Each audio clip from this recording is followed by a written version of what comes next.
Olá, hoje nós vamos ver então um balanço para a quantidade de energia. Da mesma forma que nós vimos a quantidade de massa de um fluido, que escoa, agora nós vamos fazer a mesma análise para a quantidade de energia que está presente no escoamento. Para que serve essa equação, Ela serve, então, resolver problemas práticos, como para determinar a potência de uma máquina hidráulica, seja uma bomba ou uma turbina, para determinar as perdas no escoamento, que a gente conhece, então, como perda de carga, e para a transformação de energia, um fluido que é aquecido ou resfriado, etc. De acordo com o nosso livro, nós vamos começar então com a equação mais simplificada e ir tirando as simplificações para que ela chegue então de uma forma mais geral. Didaticamente, o livro ele adotou uma inversão. Geralmente a gente começa da forma geral e vai simplificando a equação. Bom, então a primeira coisa que nós vamos relembrar são os tipos de energias mecânicas, que são energias e que vão estar então fazendo parte, são os termos, dessa equação. Então nós temos lá a energia potencial, que vocês se lembram é a energia presente em uma massa de fluido devido à sua posição no campo gravitacional. Então, EP, energia potencial, massa, o G é a aceleração da gravidade e o Z é a coordenada vertical em metros, se a gente estiver falando, então, de um sistema de coordenadas cartesiano. A unidade é o joule, e o joule dividido por quilograma fica energia por unidade de massa, que seria metro quadrado, segundo quadrado. Nós temos também a energia cinética, o estado de energia determinado pelo movimento do fluido, onde M continua sendo a massa do fluido, V a velocidade do escoamento deste fluido. É a mesma equação, é um outro termo, então as unidades se mantêm. Nós temos também a energia de pressão, que corresponde ao trabalho potencial das forças de pressão que estão atuando no escoamento do fluido. Dessa forma, nós podemos escrever então que a energia mecânica total do fluido é a soma das energias potencial, cinética e de pressão. Claro que aqui nós estamos excluindo as energias térmicas, A equação de Bernoulli é a equação bem simples, onde foram feitas essas hipóteses simplificadoras. Regime permanente, sem máquinas no trecho, sem perdas por atrito, com todas as propriedades uniformes nas seções, o fluido é incompressível e não há troca de calor. Então veja que a equação de Bernoulli ela só é válida quando todas essas restrições elas são adotadas. Se alguma delas não for adotada, então a equação de Bernoulli ela tem que receber um novo termo, que foi o que o autor do livro resolveu fazer, Ao invés de sair com a equação geral, simplificar e chegar na Bernoulli, ele inverteu, saiu da Bernoulli, é mais fácil, e depois ele vai contestando essas hipóteses simplificadoras. Então, o que é que nós estamos observando com a equação de Bernoulli? Um fluido, que em um determinado infinitesimal momento de tempo, ele passa, a sua massa infinitesimal, ela passa de uma seção 1 para uma seção 2, ele se desloca, nesse sentido. E aí nós temos, então, claro, um volume, um determinado volume na seção 1, um determinado volume na seção 2. Veja que a área, ela não é a mesma, É uma área menor na seção 2 do que na seção 1. E nós temos, então, o plano de referência aqui colocado na horizontal. com a variável Z2 e Z1. A pressão, então, também no ponto 1, temos a pressão também no ponto 2. Como nós fizemos aquelas hipóteses simplificadoras, né, que não há variação de energia, né, de um trecho de 1 até 2, não há para esse fluido ideal, né? Então, a ideia é essa, né? Então, nós temos que dizer que, então, assim, a quantidade de energia em 1 é igual à quantidade de energia em 2. Para a equação de Bernoulli, nós vamos adotar que não há variação de energia entre o ponto 1 e o ponto 2. Então, a quantidade de energia em 1 tem que ser igual à quantidade de energia em 2. Claro que isso não é real, né? Mas aqui nós optamos, então, novamente, né, de fazer o fluido ideal. Então, para isso, nós vamos dizer que todas as energias, né, potencial, cinética e de pressão que atuam em 1, elas estão também atuando em 2. Claro que nós temos aqui que as variáveis vão ser diferentes, né? Nós vimos ali que o Z é diferente, a velocidade é diferente, as pressões podem ser diferentes, a área, né, que vai estar dentro aqui do volume também é diferente, mas a quantidade, né, de energia, somando todos esses termos, ela tem que ser mantida. Uma vez feito isso, então, reescrevendo a equação, né, onde você tem aqui, né, fazendo a densidade, massa vezes volume, fazendo que a massa, e nós não temos nem perda, né, de massa, que a massa 1 é igual a massa 2, e o fluido sendo um fluido incompressível, então eu posso fazer essas simplificações, né? E aí eu chego nessa equação, que é a equação de Bernoulli, que tem a unidade metro quadrado, segundo quadrado, ou como a gente viu, joule por quilograma. A equação de Bernoulli, ela me permite relacionar então as velocidades, as dimensões entre as seções, o escoamento, né?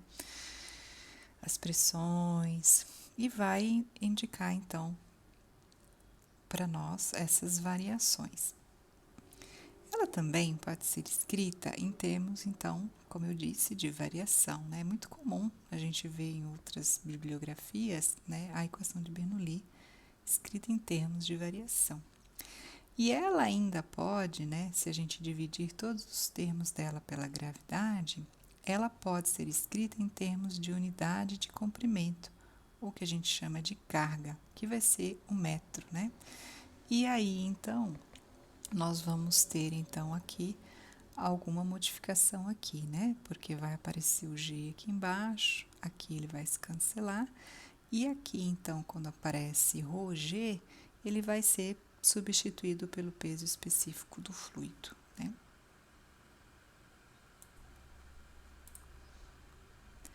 A equação de Bernoulli também pode ser escrita dessa forma simbólica, como se fosse esse H, né? H1 igual a H2, onde H foi definido como a energia total por unidade de peso numa seção ou carga total da seção, né?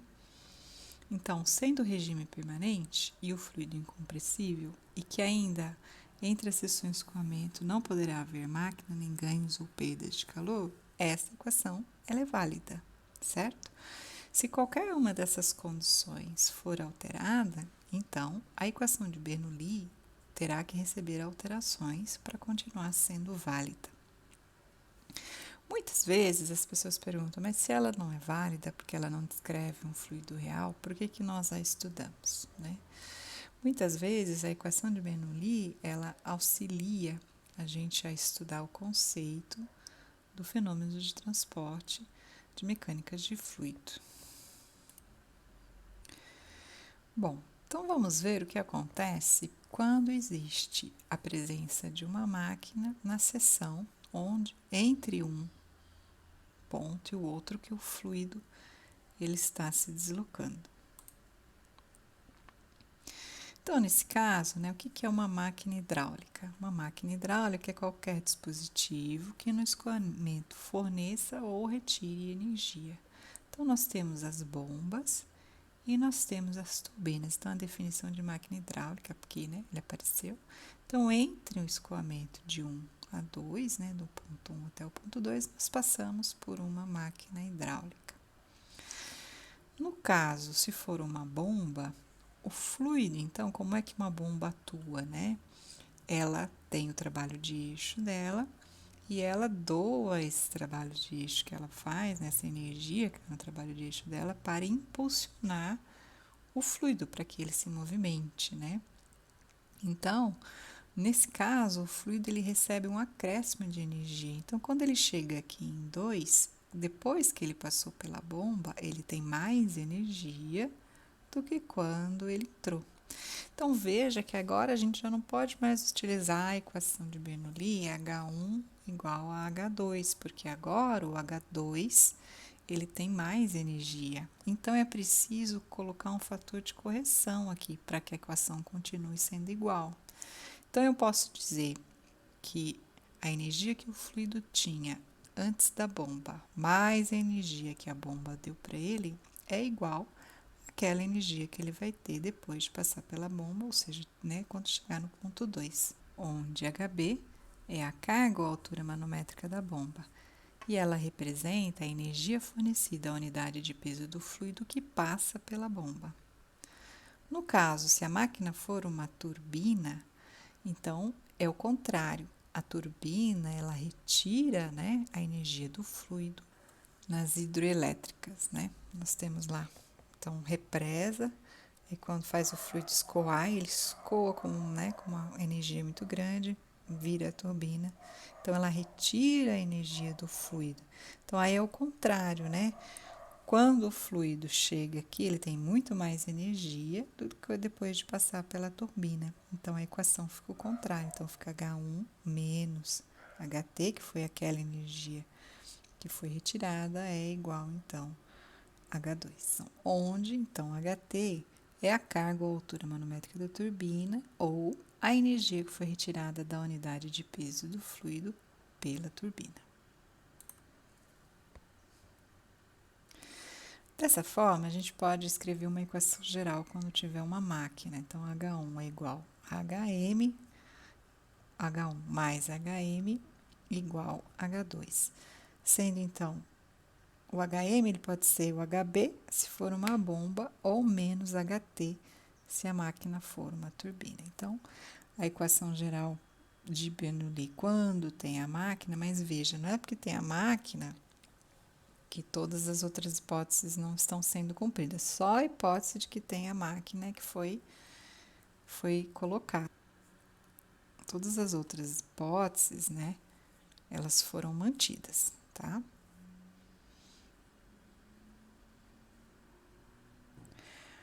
Antes, então, da gente definir a potência da máquina e o rendimento, eu preciso definir o que vem a ser a potência do fluido. Potência, de uma forma geral, é trabalho por unidade de tempo. Para um fluido, eu vou dizer que é um trabalho, esse trabalho por unidade de tempo é uma energia mecânica, uma daquelas que a gente viu, potencial, cinética ou de pressão. Então, a potência do fluido vai ser qualquer energia mecânica por unidade de tempo, que eu vou chamar de N, né? Então, tá aqui a fórmula. Então, a potência do fluido, energia mecânica pelo tempo. Mas eu quero reescrever isso para máquinas, então eu preciso dar um jeito de colocar a carga, né? Aparecer carga nessa equação. Isso é uma transformada matemática que a gente tem, onde eu multiplico e divido a equação, né? Não estou alterando, mas eu faço com que apareça o peso. E a gente viu que a energia dividida por peso é carga. Então, a equação geral da potência para o fluido fica desta forma.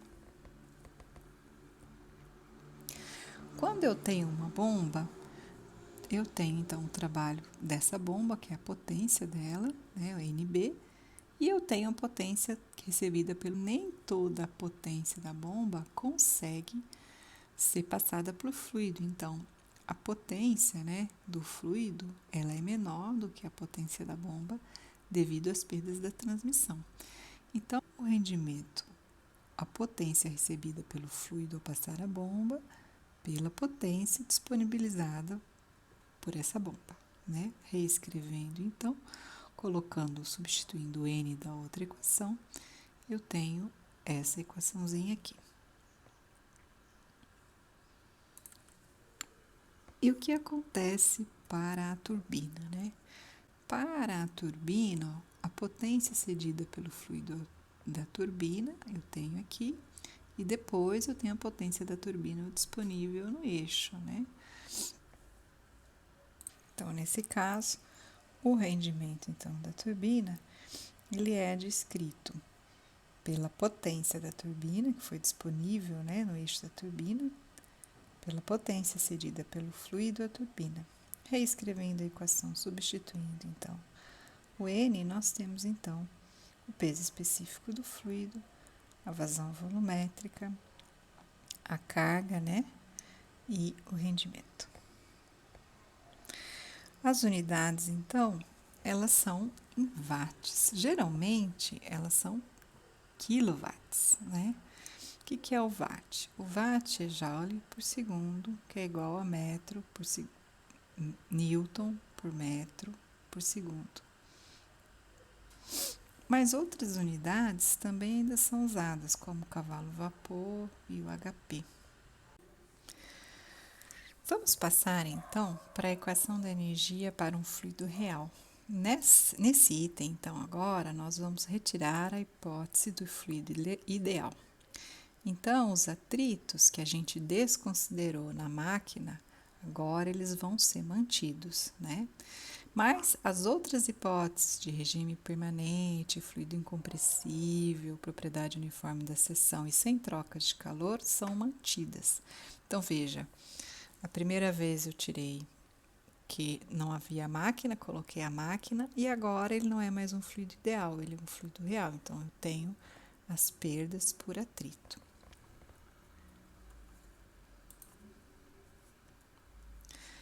Bom, obviamente, né, que toda vez que um fluido está dentro de uma tubulação e esse fluido ele muda de direção, ele passa por um acidente, esse acidente pode ser uma válvula de retenção, pode ser uma diminuição, né, do diâmetro da tubulação, pode ser um cotovelo, pode ser um joelho, pode ser alguma coisa, ou uma máquina hidráulica, ele perde um pouco da sua energia por atrito, né? Então, durante o transporte, é muito comum, né, que a gente veja, se não tiver máquina nenhuma aqui, ó, nesse aqui, que na entrada, o fluido, o H1, ele seja maior do que na saída, né? Mas, para restabelecer a igualdade, ó, não tenho máquina, né? Para restabelecer a igualdade, eu preciso que H1 seja igual a H2. Então, para que isso seja real, eu preciso colocar a parcela, que é o que a gente perdeu por atrito, né? Então, é a unidade que a gente conhece, é a energia perdida por unidade de peso do fluido, que a gente conhece como perda de carga. Em alguns livros, ele dá o H como um IWF, tá?